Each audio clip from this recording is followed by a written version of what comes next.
నెల్లూరు జిల్లాలో దొంగలు బీభత్సం సృష్టించారు. చిరమన గ్రామంలో కాటన్ రెడ్డి, చిన్న పెంచల్ రెడ్డి ఇంట్లో చోరీ చేశారు. సుమారు 4 సవర్ల బంగారం సరుడు అలాగే చేతి వాచ్ ఎత్తుకెళ్లారని బాధితులు తెలిపారు. ఇక బంగారం విలువ 2 లక్షల రూపాయలు ఉంటుందని చెప్పారు. బాధితుల ఫిర్యాదు మేరకు పోలీసులు ఘటనా స్థలానికి చేరుకుని క్లూస్ టీంతో పరిశీలించారు. ఈ ఘటనపైన కేసు నమోదు చేసుకుని విచారణ చేపట్టారు. చిరమన మాది. మా అమ్మ మా నాన్న ఇక్కడ రేకుల ఇంట్లో కొనుక్కొని ఉన్నారు.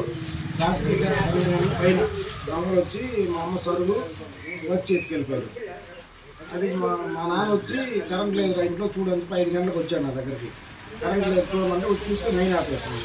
ఇంట్లోకి వచ్చి చూస్తే సరుగు వాచ్ ఎత్తుకెళ్ళిపోయారు. జరిగిన విషయం అది. ఇక్కడికి మన ఎస్ఐ గారు రిపోర్ట్ చేసాం. వచ్చారు, ఆయన చూశారు, క్లూస్ టీమ్ కూడా చెక్ చేశారు. తర్వాత యాక్షన్ తీసుకుంటామని చెప్పారు. 4 సవర్లు. జనార్దన్ రెడ్డి, సుదర్శనమ్మ, కాటారెడ్డి, శరమణ. విధంగా పడుకొని ఆయన మాకు మొత్తం ఏం వేసేసినారు. లోపలికి పోయినారు, సరుగు గడియారం ఇచ్చుకుంటున్నారు. 4 సవర్లు మొత్తం. సుదర్శనమ్మ.